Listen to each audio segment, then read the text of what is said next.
In this mini adventure we go on a tern search and also go looking for gold. Golden plover, that is.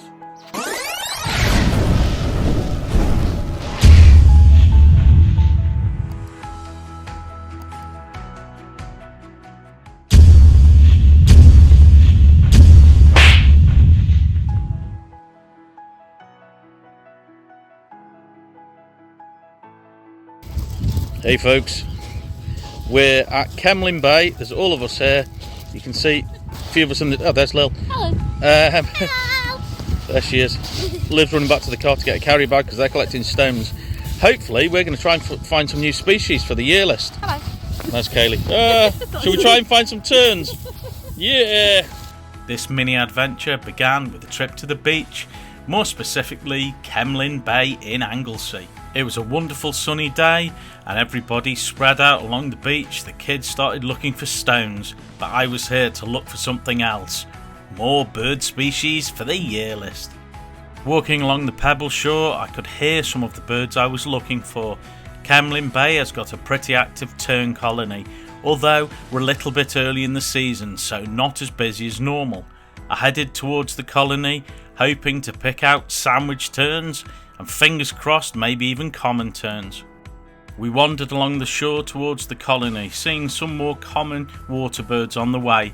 When we arrived at the colony, some of the noise was coming out of the black-headed gulls. There was a reasonably large amount of breeding pairs here. With further scanning through the pretty horrendous heat haze, I was able to see some of the earlier sandwich terns that arrived, some of them displaying to each other and picking out nesting material. This is a reasonably large species of tern with a black crest and a black beak that ends with a yellow tip. Camlin Bay is important for the sandwich terns as it's the only colony in Wales. Amongst ourselves and some other birders, there was a lady from the Wildlife Trust present. I asked her if any common tern had been seen yet. She said their arrival was imminent but none had been seen as yet, which was a shame because I was hoping to get this bird on our year list today. Before we decided to move on, I had one last scan through the heat haze and picked out this pair of Mediterranean gull. One was carrying a branch, presumably for nesting. This is a lovely species to see in breeding plumage in Wales, and in the UK the numbers of Mediterranean gulls are slowly increasing. We now moved a little further up the bay to see what else we could find. En route, seeing this oyster catcher fly past and eventually land reasonably close to us, feeding in the shallows. Walking further up the beach with the kids collecting stones and shells, we spooked a small group of small, very camouflaged waders. These birds turned out to be ringed plover, and this small flock contained 3 individuals. This species breeds in Northern Europe, Asia, Greenland and the far Arctic northeast of Canada. Although most of these birds winter in Africa and the Middle East, a few stick around in northern France and the UK all year round. Whilst enjoying watching these ringed plovers, my camera battery ran out and my spare was in the car, so I had to walk all the way back along the beach to get it.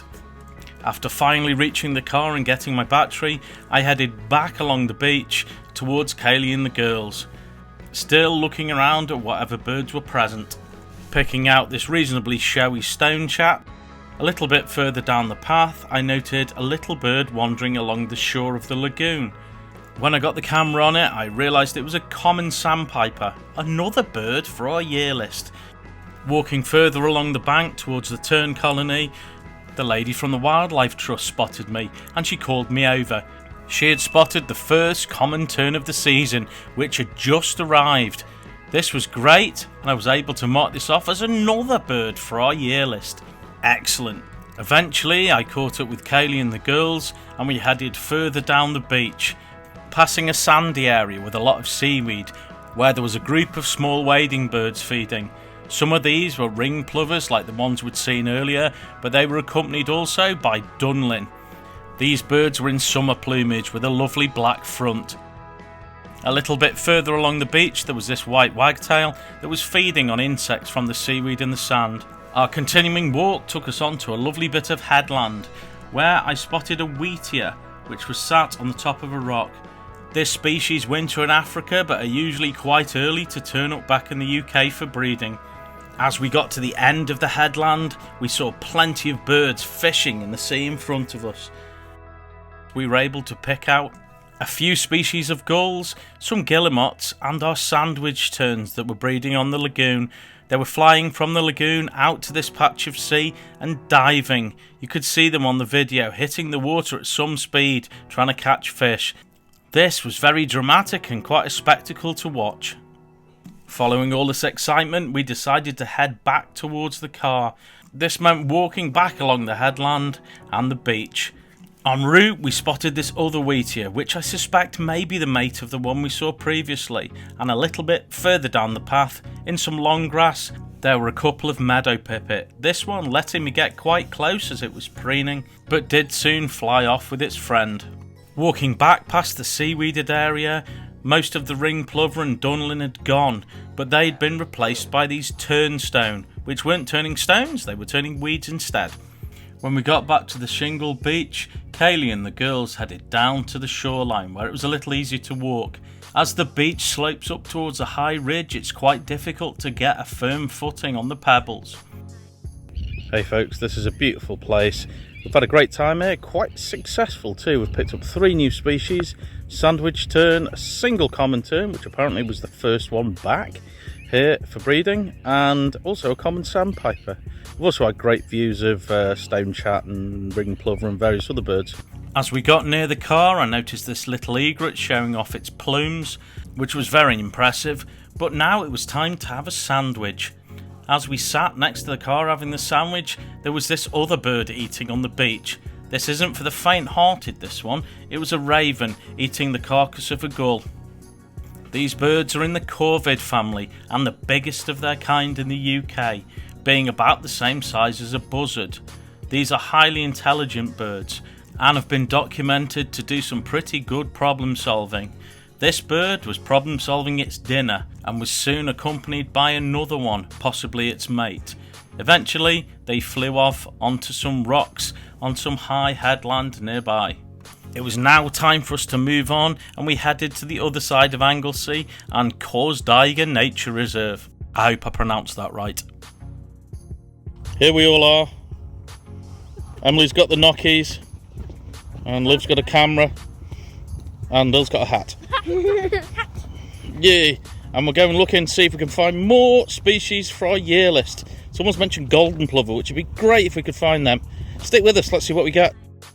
The first bird we saw came pretty quickly, and that was a male marsh harrier that flew overhead.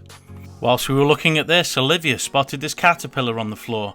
I'm not sure what it is, so please feel free to comment. Also, we noticed a lot of lapwing. Some of them were flying quite noisily and some of them were sitting on what we believe to be nests. This adult was sat really close to the path, and nearby we noticed a little bundle of joy. This individual had already hatched a chick. It was wandering about, actually feeding itself somewhat, but never walked away too far from mum. Whilst we were all watching this, the lapwing stood up and revealed another chick that had been sat underneath it. This was really cuteness overload.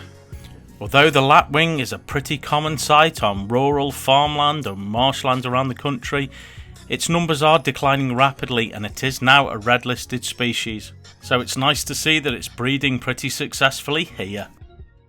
A walk further up the path produced some more waterfowl, like this pair of Canada goose that were sat on the bank, and looking out onto the water on the flooded field there was a few ducks, including this wonderful male shoveler, and a little bit further up the path we spotted this male teal. The path runs straight from the car park up to the bridge through the middle of marshland and flooded field, and it was on the flooded field that someone had spotted previously golden plover, which was one of the birds we were hoping to see today for our year list. Scanning through, there was a large group of birds towards the back of the field, and these were the birds we were looking for. There was dozens of these beautiful plovers with golden backs and black fronts. Although nearing or some being actually in breeding plumage, these birds are still in their winter flock. Soon they'll be going to breed up on Arctic tundra or high moorland in the UK. When breeding they're very shy and difficult to find, so non-breeding time is the best time to see these beautiful waders. On the field near the bridge we did notice a small shape which turned out to be a white wagtail. Another species of wagtail that had been seen at this location earlier in the week was the yellow wagtail, but try as we might, we couldn't spot any on this occasion. So back to the drawing board for that species. A little bit further up the path the girls spotted a lovely colourful shape on the top of a tree. This turned out to be a very handsome stone chap, in its full breeding plumage with its lovely orange front and black cap. This individual was particularly confiding, with all of us watching it from quite a close range. As we got to the bridge we did spot this pair of mollards that were feeding in the floodwater. I tell you what, this is such a beautiful reserve. We're coming to evening, so I think it's about 7 o'clock. So the light's getting low, but we've seen some cool birds so far, including golden plover, which we really wanted for our year list. So there's another one. I'm going to carry on walking for a little bit until the kids get tired, and then we'll go home. Stick with us. Looking over the floodwater from a different angle, seeing this grey heron fishing, once from one angle and once a bit further down the path from a different angle with slightly better light. Whilst we were watching it, it didn't catch any fish, but it was still as a statue. As we wandered back towards the bridge we noticed another family, this time grey-lag geese.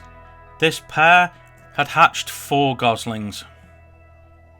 These young geese seemed very inquisitive, pecking around in the vegetation near them, but never getting too far from the parents. At one point the pair led the goslings to the water, where the chicks closely followed the adults. The later it got, the more midges came out. These are little biting insects we get here in the UK, and they're pretty horrible. So I tracked down Kaylee and the girls who'd gone wandering into some farmland, and we started heading back towards the car. Along the path we picked out this male blackbird that was feeding in the grass, and just as we got to the car park I heard a willow warbler. I managed to find it sat on the top of a tree singing. It was time now to say goodbye to Korsdeiger and Anglesey, with our parting gift being these swallows flying around at dusk. It had been a lovely day and a lovely little adventure. Please like, please subscribe, and please press the notification bell. We'll see you on the next adventure.